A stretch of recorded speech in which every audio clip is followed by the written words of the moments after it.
The Vanguard High Dividend Yield ETF, ticker symbol VYM, sounds like the perfect one-stop shop for any dividend investor. But should you invest in it?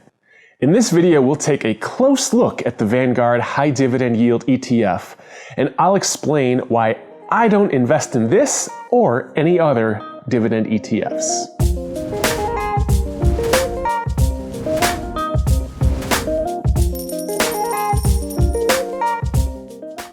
How's it going, everybody? Welcome back to the channel. If it's your first time here, my name is Jay, and on this channel, I take my 20 years of investing experience and use it to give you the tools, the tips, and the tactics that you need to get the most out of your money. Today, we're talking about dividend ETFs, specifically Vanguard's High Dividend Yield ETF, or ticker symbol VYM. VYM is an exchange-traded fund with a specific focus on dividend-paying stocks so it can create income for its investors. And on the surface, it may look like the perfect investment for someone looking to add a little income to their portfolio. But let's look a little deeper.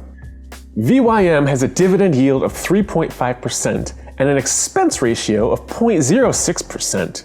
which is actually a really good expense ratio for an ETF that's more actively managed than your traditional index fund. The Vanguard High Dividend Yield ETF holds a total of 414 dividend-paying stocks as a part of its holdings.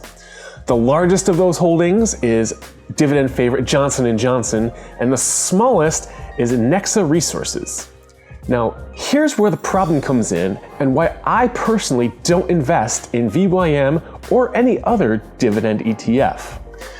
Because this and many other dividend ETFs invest in so many dividend-paying stocks as a part of their holdings, you get a lot of low-quality companies and very unsustainable dividends included in that ETF. Take a look here at the dividend history of Vanguard's High Dividend Yield ETF. You can see how it fluctuates up and down from quarter to quarter almost throughout its entire history.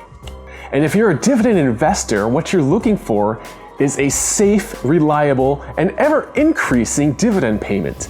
You can see that's not the case here. The dividend payment is kind of unreliable in the fact that it swings up and down so much. Now, let's compare Vanguard's High Dividend Yield ETF to an ETF that I do invest in.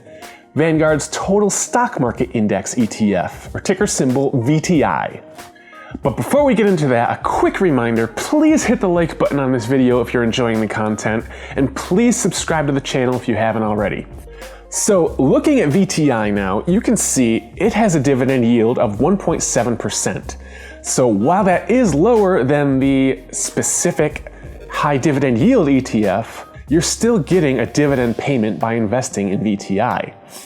VTI also has an expense ratio that's half of VYM's, being 0.03% compared to the 0.06. Now, neither of these expense ratios are really much to worry about, but it is a factor that this is half of the dividend ETF.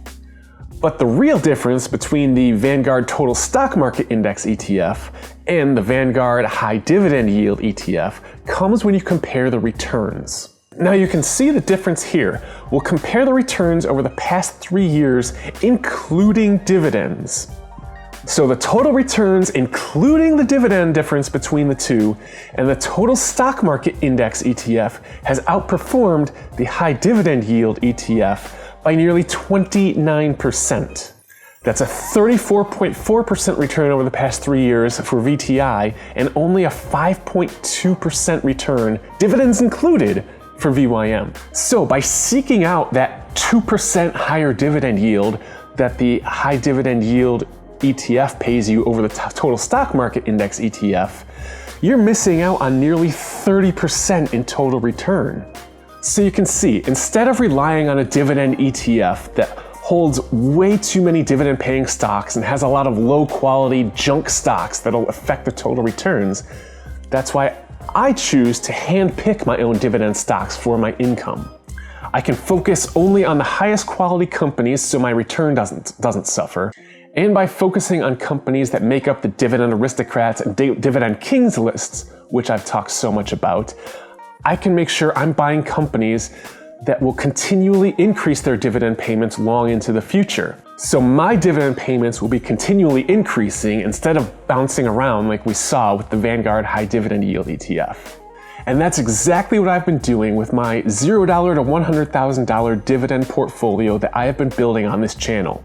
So if you want to catch up and get up to date on how that project has been going, click the playlist right up here.